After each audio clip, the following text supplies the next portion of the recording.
Apa yang terlintas di pikiran kalian kalau lihat laptop tipis? Paling cuma bisa buat ngetik, nonton, atau ya buat kerjaan sepele doang. Tapi laptop tipis yang satu ini bukan sembarang laptop tipis. Tipis-tipis gini dalamnya udah kayak mini monster. Penasaran? Kenalin dulu. Ini dia Lenovo IdeaPad Slim 5i 14 IRL8.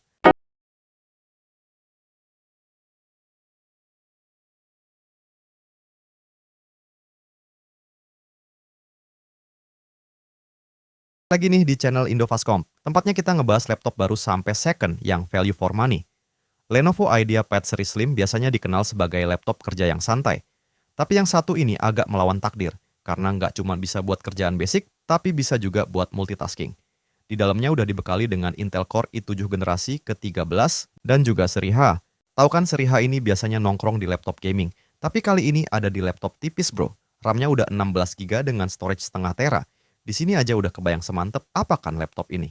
Dan seperti biasa, unit yang kita review ini adalah kondisi second. Tapi kalau dilihat dari tampilannya, ini masih kelihatan fresh banget. Wajar sih, karena rilisnya juga baru sekitar 2 atau 3 tahunan. Dulu harga barunya tembus di kisaran 13 sampai 14 jutaan. Tapi sekarang, udah turun hampir setengahnya.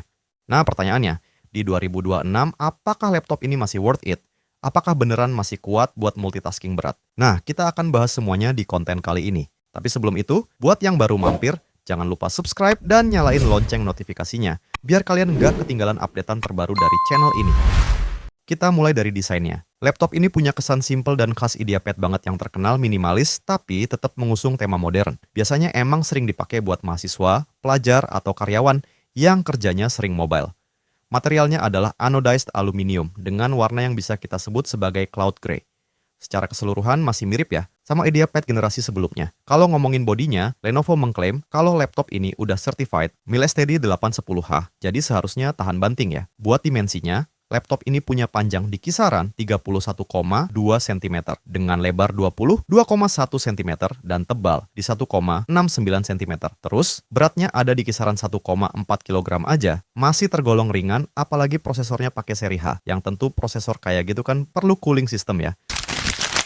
Lalu kita bahas bagian yang paling menarik yaitu performanya. Kayak yang udah di-spill di awal, laptop ini pakai prosesor Intel Core i7 generasi ke-13, tepatnya 13620H dengan 10 core dan 16 thread. Jadi jangan salah, ini bukan CPU seri hemat daya yang biasa dipakai di laptop-laptop tipis. Maksimal turbonya bisa nyampe 4,9 GHz, jadi cocok buat multitasking berat, rendering, bahkan editing video ringan.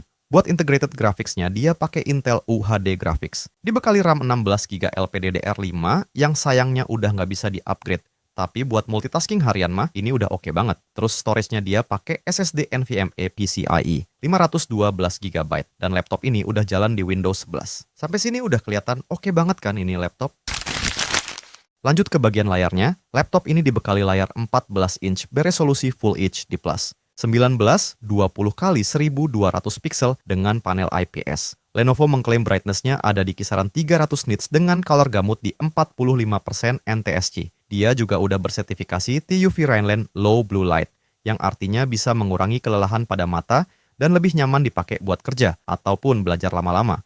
Terus, di sini juga layarnya udah dilapisi dengan anti-glare, yang bisa ngurangin pantulan cahaya. Bezel kanan kirinya tergolong tipis, tapi di bagian atasnya dia masih tebal, karena terdapat kamera webcam dengan resolusi 1080p 30 fps yang dilengkapi juga dengan sensor infrared untuk Windows Hello. Nggak lupa, kameranya juga dilengkapi dengan privacy shutter yang bantu ningkatin privasi buat para usernya. Keyboardnya punya feel yang khas Lenovo IdeaPad banget. Empuk, presisi, dan nyaman buat ngetik cepat. Dia dilengkapi dengan backlit warna putih yang bisa kita atur tingkat kecerahannya. Overall buat belajar, kerja, sampai lembur pun, laptop ini rekomen banget. Kita lanjut ke bagian yang nggak kalah penting, yaitu konektor. Di sebelah kiri, kita akan menemukan sebuah USB Type-C yang udah support data transfer, power delivery, dan DisplayPort. Ada port HDMI, USB Type-C lagi, dan audio combo jack. Terus pindah ke sebelah kanan, ada 2 buah USB Type-A, dan slot micro SD card reader.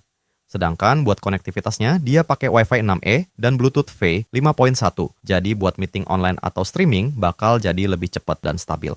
Untuk ketahanan baterainya, dia masih cukup baik mengingat kondisinya yang udah second, yaitu bisa tahan 5-6 jam buat pemakaian normal. Tapi yang menarik di sini, dia punya fitur Rapid Charge Boost, yang diklaim bisa ngisi baterai sekitar 15 menit dan menghasilkan daya tahan sampai 2 jam pemakaian. Fitur ini benar-benar bikin laptop ini jauh lebih fleksibel buat dipakai seharian tanpa takut khawatir kehabisan daya. Overall, laptop ini cocok dan sangat mumpuni buat multitasking harian. Kayak buka banyak data di Microsoft Excel, buka banyak tab browser sekaligus, meeting online harian, editing ringan, bahkan gaming tipis-tipis juga masih oke loh. Mengingat prosesor yang dipakai adalah seri H yang biasa dipakai di laptop gaming. Laptop ini bisa jadi pilihan cerdas buat yang lagi nyari laptop dengan performance gacor, tapi stylenya tetap minimalis dan modern. Laptop ini dulu harga barunya dibanderol di kisaran 13-14 jutaan. Tapi sekarang bisa kamu dapetin di harga 7,3 juta aja. Harga yang worth it buat laptop sekeren ini. Dan tentunya laptop ini bisa kamu dapetin di Indofastcom. Info kontak dan lokasi toko bisa kalian cek di bio Instagramnya Indofastcom. Di sana kalian juga bisa cek katalog lengkap laptop lainnya. Buat linknya ada di description box ya. Kayaknya sampai sini dulu buat review kali ini. Jangan lupa like dan share. Dan buat yang lagi pakai laptop ini atau pernah beli laptop di Indofastcom, boleh dong share pengalaman kalian di kolom komentar. Siapa tahu bisa bantu teman-teman lain yang lagi nyari laptop. Terima kasih buat yang udah nonton sampai akhir dan sampai jumpa di video review selanjutnya.